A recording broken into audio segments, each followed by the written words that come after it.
Aptoide is a Portuguese startup, and we are an Android app store. Aptoide is just an alternative to Google Play.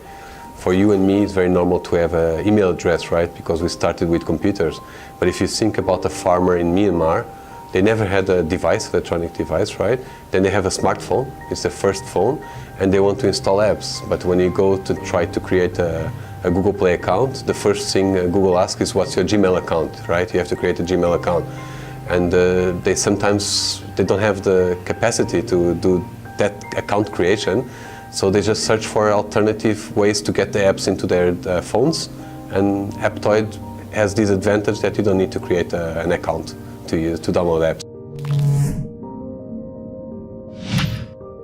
So my CEO in 2009 was doing a PhD in computer science, and for his thesis was to address this problem of app discovery. So he looked at the Google Play and iTunes and felt, oh, it's so difficult to discover new content, right? Because there's all the top free, top trending, top paid, whatever. So if you don't reach, it's difficult, right? So he inspired himself in the YouTube model, which is anybody inside Aptoide can create their own like mini store, like their channel, right? And then they pick the favorite apps like WhatsApp, Facebook, Instagram, whatever, right? They create their playlist, and then they share with family and friends the playlist. So if you imagine you are a guy that likes photography, and you are known because you're known for being a photography expert, right? You can create your store inside Aptoide with your favorite photography apps, right? And then you share with your followers, hey, here are my favorite photography apps. So for the guy that made the app, he gets a chance to be discovered. If you are Apple or Google, you don't have a problem getting apps into your store, right? Because you have, as an app developer, you go to them, right? But if you are someone like Aptoide, we have this problem. So my CEO was very smart. Still, if you think about the YouTube model, when it started, and still today, is almost everything is user-generated content, right? People upload videos into YouTube, and that's how the community grew. Same thing as Aptoide. Because we allow them to create those stores, right? You upload your apps from your phone into Aptoide, right? And when you upload the apps from your phone to Aptoide, you're making them available to the entire community. So I don't need to worry, like other third-party app stores, to make sure I have the latest version of Facebook or WhatsApp in my store. I don't need, because Ivan and Tiago will just upload the apps from the phone, and that's it. I even have sometimes the situation where I have users asking me, how come I'm in Singapore and I got the newest version of Facebook here in Singapore through Aptoide before Google Play? And then I tell them, well, because Google Play, when they send out the updates, they do sometimes first Americas, then Europe, then Asia, right?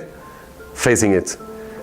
One guy in US updated to Facebook through Google Play, then uploaded to Aptoide, and then it's pushed to Singapore before the Google Play. Because that's something we do in Aptoide. We don't control geographically or nothing, right? As long as there's no virus, there's no malware, once your app is approved into Aptoide, it's available everywhere in the world. So no country restrictions. And you know, like you guys have been traveling, sometimes it's frustrating. You want to download an app and then you have pop-ups say, oh, it's not available in your country.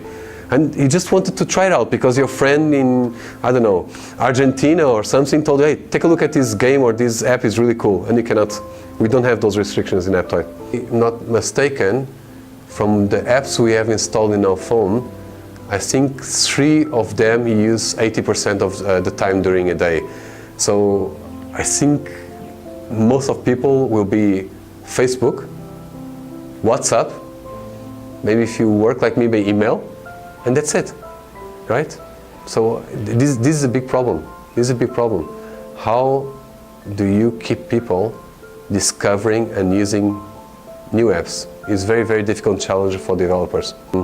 The best thing Aptoide can give is a new storefront, okay? So every time I talk with a developer, I always tell them, please make Google Play your #1 store. Of course, you give you scale is the biggest one, right? You'd be a fool not to put your app in Google Play.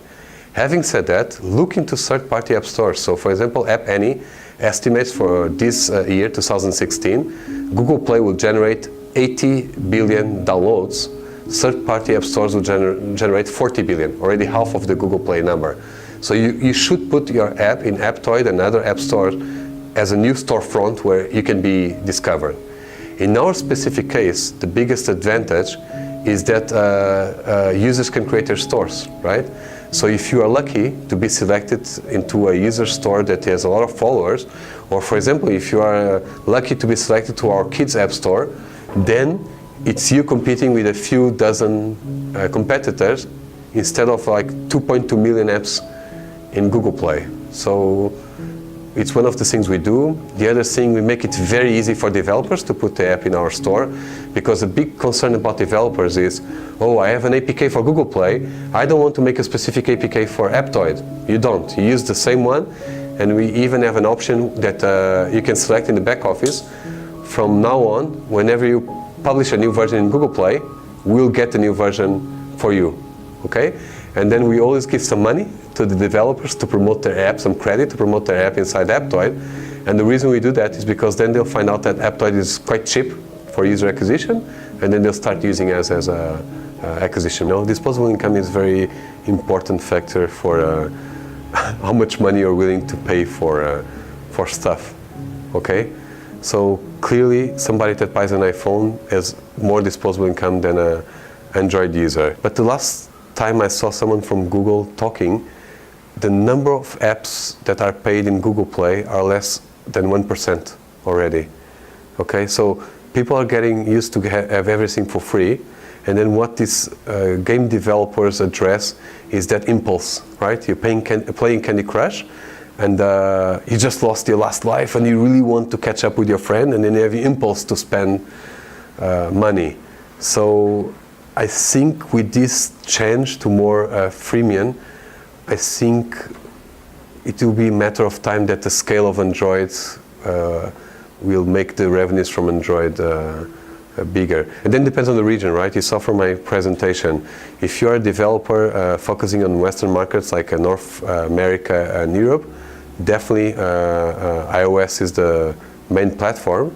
If you are South America, Africa, Middle East, and Asia, it's Android, okay? Android is dominating. Western markets, you used to see almost exclusively these big brands like Samsung, HTC, LG, right? But within the last maybe 2 years, right, these Chinese brands have started to invade, the Western market.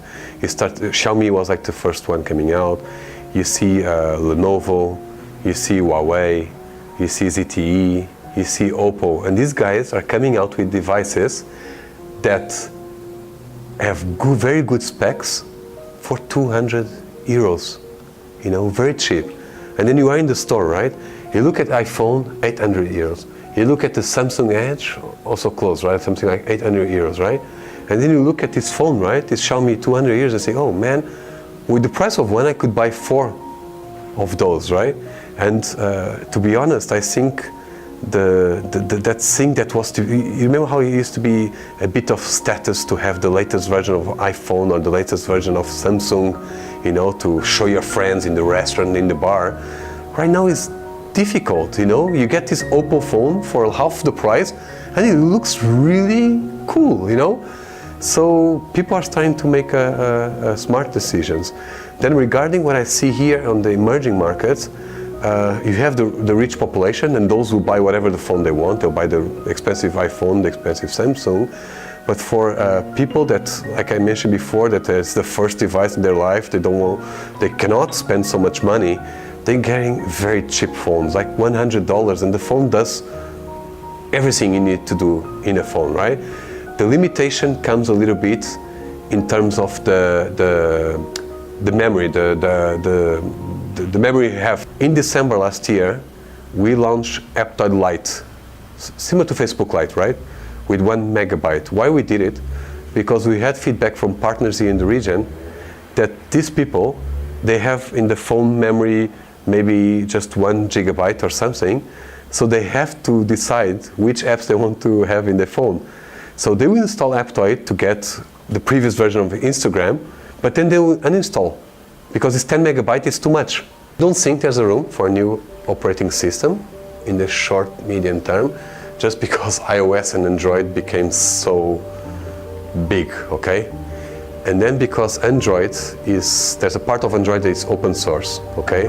That's what Xiaomi is using in their phones. That's what Amazon is using in its Fire and Kindle, okay? So I don't see room for a new operating system. What I see is a new room of variants of Android, okay? So a good example is this operating system from India called Indus OS.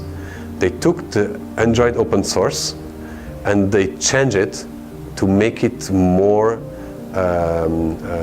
better, for local people in India that are first device users. Bots and streaming is something that we are looking into because they can be big threats for Aptoide, Google Play, and iTunes. If you look at Xiaomi, Facebook, Line, and so on, they're using bots a lot to keep people inside their ecosystem.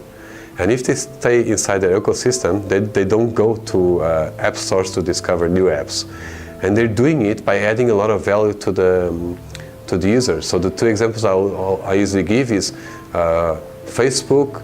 If there's you're going to have a trip, right? And you just want to know how many kilos can you bring in the airplane, why don't you go to the Facebook page of this airline, right? And ask the bot, what's the maximum kilos, right, that I can carry? And then the bot will answer, where are you coming from? Well, from Singapore to Spain. Okay, so the maximum is 30 kilos. That's it. We, as a startup, we reach a milestone of a startup life, which was profitability in January 2015. When you reach that type of milestone, you sometimes think, okay, maybe it's time to raise our next series round of investment, right? In our case, it was Series A. And we could have tried to raise the money from Europe or even from USA, and I think it would have been much easier to do it. But we looked at our user base and we look at where the growth will be coming from. Okay, and very clearly, not just from what we're seeing already in user base, but even from the statistics that you see from likes like App Annie, the growth in the next 5 years, 10 years, in terms of smartphones and mobile, is coming from Southeast Asia, Asia Pacific. So we decided we should go where the growth is coming. So we decided to raise our Series A round here from Asia and decided to expand here. So that's why I'm here in Singapore. I'm here to address the Southeast Asia market, and then we have also an office in Shenzhen to also collaborate with the Chinese manufacturers. So in the meetings with the investors here in Asia, our KPIs, our numbers, our growth, that it was not an issue, okay? They liked our numbers, they liked what we were doing. But then they would ask, where are you from, And Spain is a bit bigger than Portugal, right? But Portugal is a small country. So they would say, oh, I don't know anybody in Portugal that I can pick up the phone and call that person and say, hey, Ivan, do you know this guy, Tiago? Is he really with Aptoide? Is this true? You know what he's saying? I think even Spain or Italy will have the same issue. We realize the trust factor is very, very important. So being a foreign startup, from Europe, trying to raise money here is very difficult because of that, the trust factor. Sometimes I see some investment rounds here in Asia and I say, hey, so much money and what a big valuation, right? But they're Asians, it's difficult. It's different, right? They have a track record, they know the guy. And if you think the other way around is the same thing, I think you have this feeling in Spain like we have in Portugal, right? You see all these Chinese coming to invest in companies, and what do people say? Oh, Chinese are coming to invade us and take our companies. It's the same thing. Imagine you being a Chinese startup raising money from Spain, right?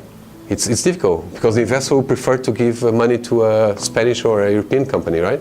Because there's some relationship there, yeah? I can offer to anybody watching this video that if they need help expanding here to Asia, if I can help them in some way, I will.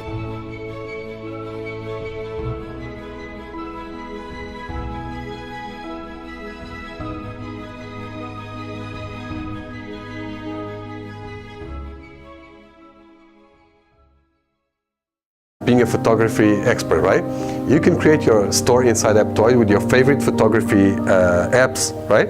And then you share with your followers, hey, here are my favorite photography apps. So for the guy that made the app, he gets a chance to be discovered.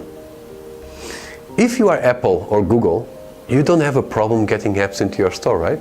Because you have, as an app developer, you go to them, right? But if you anybody inside Aptoide can create their own like mini store, like their channel, right? And then they pick the favorite apps like WhatsApp, Facebook, Instagram, whatever, right? They create their playlist, and then they share with family and friends the playlist. So if you imagine you are a guy that likes photography and you are known because you're known for a Google Play account, the first thing Google asks is what's your Gmail account, right? You have to create a Gmail account. And they sometimes don't have the capacity to do that account creation, so they just search for alternative ways to get the apps into their phones, and Aptoide has this advantage that you don't need to create an account to use to download apps. So my CEO in 2009 was doing a PhD in computer science, and for his thesis was to address this problem of app discovery. So you look at the Google Play and iTunes and felt, oh, it's so difficult to discover new content, right? Because there's all the top free, top trending, top paid, whatever. So if you don't reach, it's difficult, right?